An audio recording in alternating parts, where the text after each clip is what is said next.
Sir ಇವತ್ತು budget ಮಂಡನೆ ಮಾಡ್ತಿದ್ದಾರೆ ಸಿದ್ದರಾಮಯ್ಯನವರು. ಇವತ್ತು ಬಿಜೆಪಿ ವಾಕೌಟ್ ಮಾಡಿದೆ ಸರ್. ಖಂಡಿತ ಒಂದು ಬಜೆಟ್ ಪಾವಿತ್ರ್ಯತೆಯನ್ನು ಹಾಳು ಮಾಡಿರುವಂತ ರಾಜಕಾರಣವನ್ನ ಬಜೆಟ್ ನಲ್ಲಿ ತಂದಿರುವ ಹಿನ್ನೆಲೆಯಲ್ಲಿ ಇದೊಂದು ರಾಜಕೀಯ ಭಾಷಣವನ್ನಾಗಿ ಪರಿವರ್ತನೆ ಮಾಡಿರುವಂತಹ ಕುಖ್ಯಾತಿ ಯಾವ್ದಾದ್ರು ಮುಖ್ಯಮಂತ್ರಿಗೆ ಇದು ಸಿದ್ದರಾಮಯ್ಯ ಅವರಿಗೆ.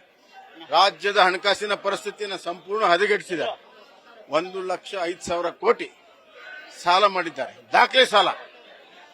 ಇವತ್ತು ಆ ಬಂಡವಾಳ ವೆಚ್ಚ ಕೇವಲ 1,000 ಕೋಟಿ ರೂಪಾಯಿ. ಹೀಗಾಗಿ ಇವತ್ತು ರಾಜ್ಯದ ಹಣಕಾಸಿನ ಸ್ಥಿತಿಯನ್ನು ನಿರ್ವಹಣೆ ಮಾಡಲು ಸಂಪೂರ್ಣವಾಗಿ ವಿಫಲವಾಗಿದ್ದಾರೆ. ಕೃಷಿಗೆ ದುಡ್ಡು ಕೊಟ್ಟಿಲ್ಲ, ನೀರಾವರಿ ಕೊಟ್ಟಿಲ್ಲ, ಉತ್ತರ ಕರ್ನಾಟಕಕ್ಕೆ ಕೊಟ್ಟಿಲ್ಲ, ರೂರಲ್ ಡೆವಲಪ್ಮೆಂಟ್ಗೆ ಕೊಟ್ಟಿಲ್ಲ. ಯಾತಕ್ಕಾಗಿ ಇದು ಬಜೆಟ್? ಯಾತಕ್ಕಾಗಿ ಬಜೆಟ್?